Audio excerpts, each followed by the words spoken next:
Les amis, bienvenue sur Vince Nature. Je vais vous montrer ma petite journée de boulot aujourd'hui.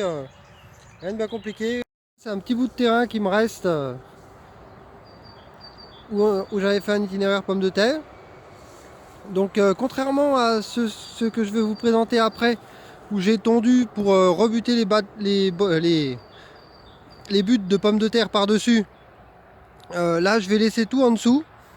Je vais en remettre même une couche et après je vais remettre une couche de paille pour y implanter des oignons.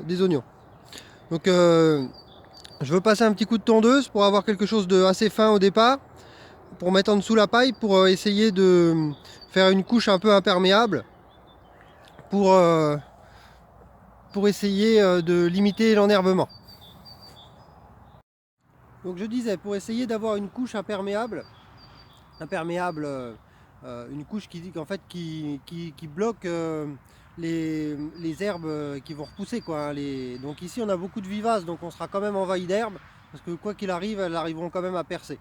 Au contraire, ça va les stopper un petit peu, donc j'espère que ma culture d'oignons, comme elle sera dans un trou, comme je vais planter des oignons dans un trou et percer des trous avec mon petit piquet, que les oignons auront pris le dessus avant les vivaces.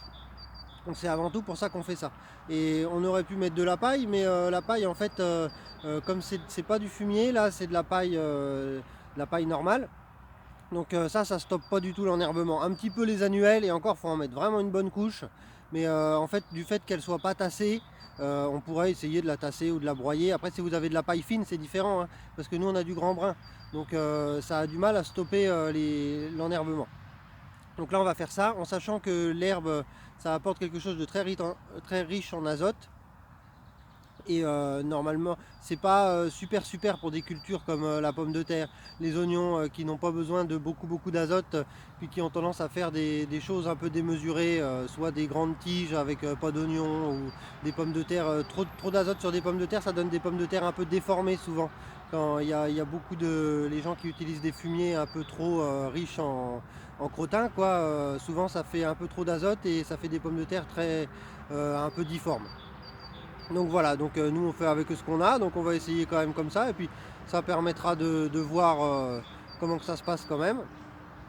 Donc contrairement à l'itinéraire que je vais vous présenter après, où on bute par-dessus les buttes de pommes de terre en fait, pour se faire un paillage, parce qu'on n'a plus que ça dans l'autre terrain, euh, c'est mieux de le mettre en dessous, sur les cultures gourmandes. Donc là, comme je vous dis, c'est pas l'idéal pour les pommes de terre oignons, mais ici on est en plein champ, on n'a pas d'eau, et puis on a toujours peur qu'avec les années qu'on a maintenant, qu'il pleuve pas en plein été, au mois de juillet, août.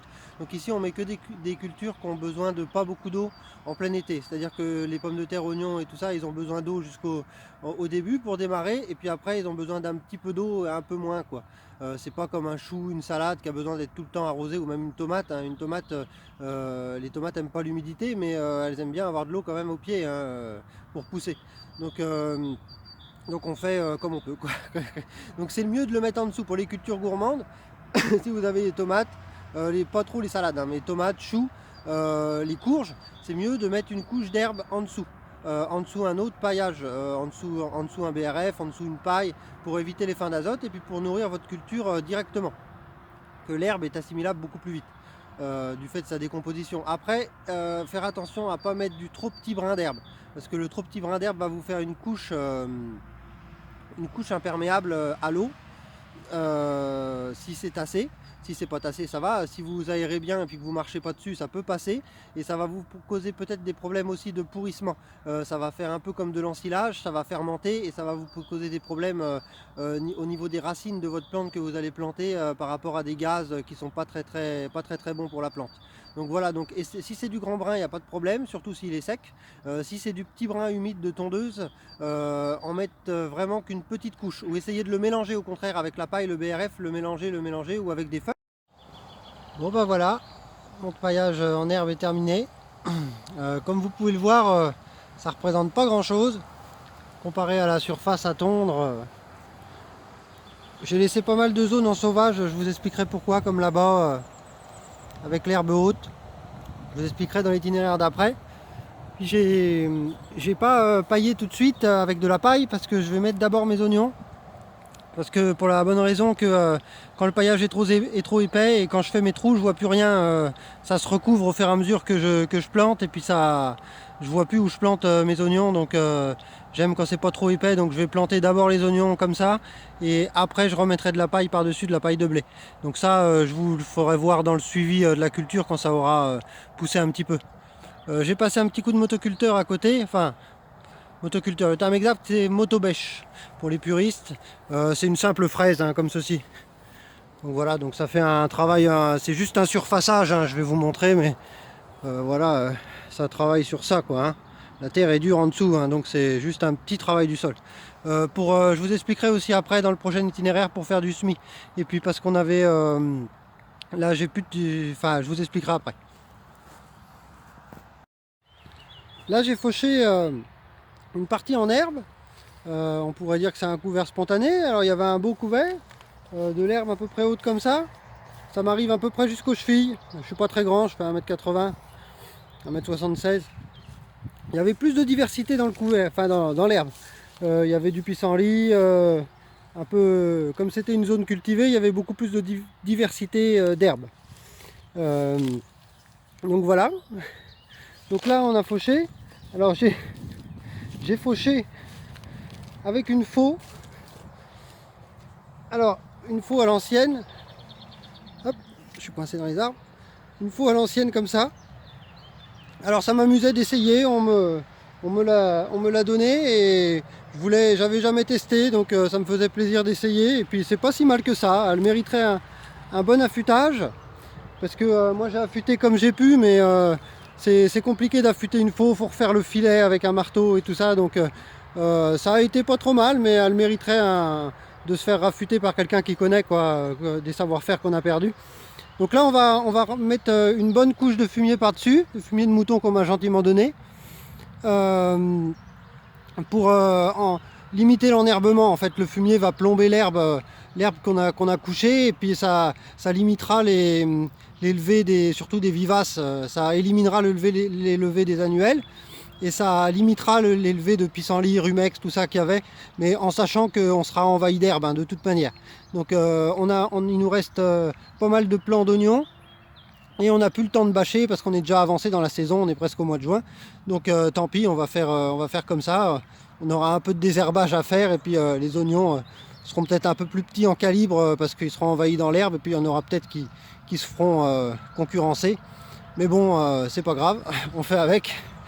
Je vais en profiter pour vous montrer le premier itinéraire pommes de terre qu'on avait fait sur butte de fumier. Donc ça commence à bien lever, pas partout, mais c'est pas très homogène, mais voilà, il y en a pas mal qui lèvent. Donc ça vient. Sur les autres itinéraires, les bâches et puis les semis enterrés avec une couche de paille, ça ne lève pas encore. Un tout petit peu à droite à gauche, mais là-haut on voit les sureaux, ils ont commencé à pousser la bâche. Il y avait une zone de sureaux, je pensais m'en débarrasser avec le bâchage, mais il va falloir qu'on passe quand même à la main en arraché, parce qu'ils arrivent à trouver la lumière à travers les trous. Donc là les buttes se sont un peu affaissées, les buttes de fumier. Donc on va passer la tondeuse pour avoir un panier en fait. On va sûrement passer en 2 fois comme l'herbe est très haute, et avec un panier on va récupérer l'herbe et on va la refixer sur les, enfin la remettre sur les buttes de pommes de terre. Donc ça rebutera les pommes de terre et ça leur apportera un engrais naturel d'azote, parce que l'herbe est se décompose beaucoup plus vite et est assimilable presque directement par la plante. Donc il faut faire attention quand même à pas trop avoir de pourrissement par rapport au brin de la tondeuse, parce que la tondeuse fait des brins plus fins. C'est pour ça que je tonds, parce que ça fait encore plus fin. Moi je trouve que en fait ça doit être une illusion, mais on dirait qu'on a plus de matière avec un panier, en ramassant avec un panier qu'en fauchant. Donc ça fait pas le même paillage, ça fait un paillage plus compact qui se décompose beaucoup plus vite, mais il faut y aller avec parcimonie, parce que quand on met des plaques trop épaisses, ça fait une espèce de couche imperméable qui pourrit, qui fait comme de l'ensilage pour les gens qui connaissent, et ça a tendance à créer des petits problèmes au niveau des plantes, de pourrissement de champignons, de gaz qui sont pas très bons pour la plante. Donc voilà, donc pas en mettre trop épais, à la rigueur tonde pas très court et puis repasser plusieurs fois à chaque fois qu'on tond. Donc on conseille de laisser des zones enherbées sans tondre, de pas tondre tout en même temps quoi, pour la biodiversité, pour que les petits insectes, tout ça qui vont vous manger vos ravageurs, bah, vos ravageurs aussi vont venir par là, mais qui puissent passer de la forêt là qu'on voit. Enfin c'est une forêt, c'est plutôt une friche, c'était un ancien parc sûrement qui a été laissé un peu à l'abandon, pour que l'écosystème de celui-ci vienne dans l'herbe petit à petit et arrive jusqu'à votre jardin. Donc on essaye de favoriser ça sur les zones qu'on peut quand on peut quoi. Donc on va tondre, mais enfin je vais tondre, mais je vais sûrement laisser quelques petites zones avec de l'herbe haute, comme là-bas par exemple, où c'est que ça me gêne pas trop que les graminées montent un petit peu plus haut, de les laisser en sauvage. Voilà, on a fait ce qu'on avait dit, on a tendu, puis on a refait les buts, enfin j'ai refait les buts avec la tonte. Donc j'en ai mis un peu à droite à gauche parce que c'était où s'arrêtait mon panier de tondeuse en fait, pour éviter de faire des allers-retours avec le panier plein. Puis au fur et à mesure que ça va repousser, je vais essayer de m'y tenir et puis de remettre l'herbe. Avant je laissais l'herbe pousser et puis une ou deux fois dans l'été je passais un coup de gyrobroyeur derrière un micro-tracteur.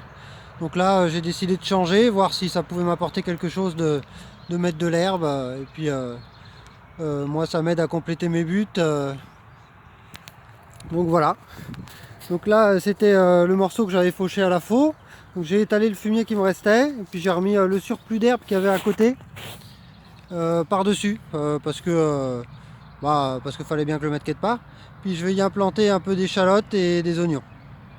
Et là j'ai passé un petit coup de motoculteur sur une bande parce que c'est trop tard pour bâcher dans tous les cas, à moins de faire une culture d'hiver comme du chou-fleur ou quelque chose, mais ici il fait froid vite, donc les cultures d'hiver faut un peu oublier, à moins de les faire sous abri ou de les commencer tôt et puis de les récolter tôt au mois d'octobre quoi.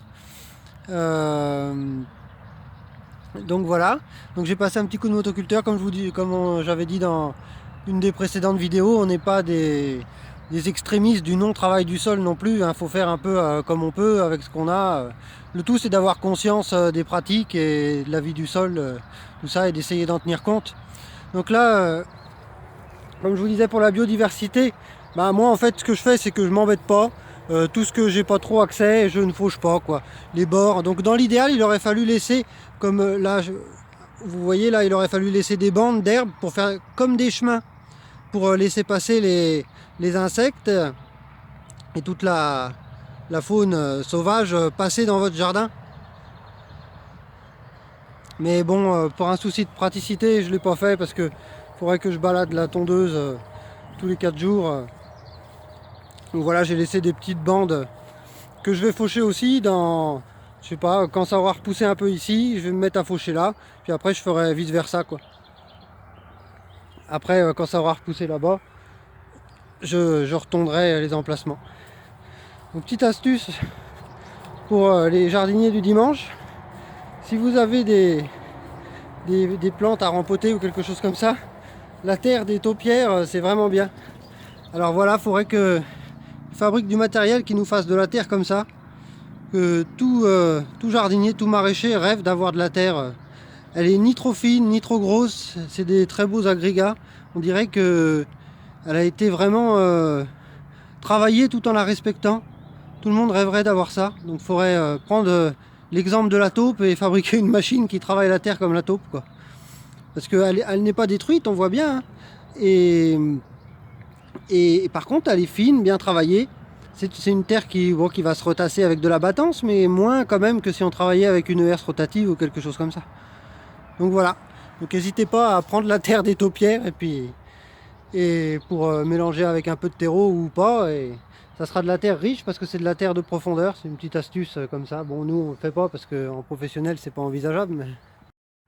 J'ai oublié de préciser que la petite bande où j'ai passé le motoculteur, c'est pour y semer des endives, pour essayer de faire de la racine d'endive, pour vendre de la racine d'endive, la proposer à nos clients. Je voulais essayer ça cette année.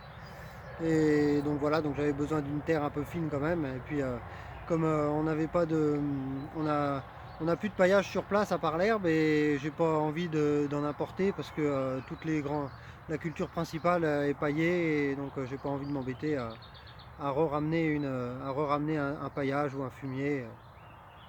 Donc voilà. Bon, bah, j'espère que ça vous a plu. C'était une petite vidéo ludique pour suivre l'évolution des choses. Et puis parler un peu du paillage d'herbe. Le paillage d'herbe pour moi n'est pas un bon paillage en soi. Si on laisse vraiment l'herbe arriver au stade foin, qu'on la fauche en grand brin et qu'on paille avec ça, ça peut être très intéressant. Parce qu'il y a un bon taux de lignine dedans, mais quand on paille en verre comme ça, moi c'est plutôt pour, ça serait pas pour moi, ça serait plutôt pour apporter comme un peu, comme on dit, un engrais coup de fouet. Donc c'est-à-dire pour apporter un peu d'azote assimilable tout de suite par la plante, mais pour moi c'est pas un bon paillage de pailler que avec de l'herbe. Parce que vous allez avoir trop de minéralisation d'un coup, et ça sera pas un paillage qui sera durable dans le temps, c'est-à-dire qu'il va se décomposer vite, ou alors il va pourrir, il va vous causer des problèmes.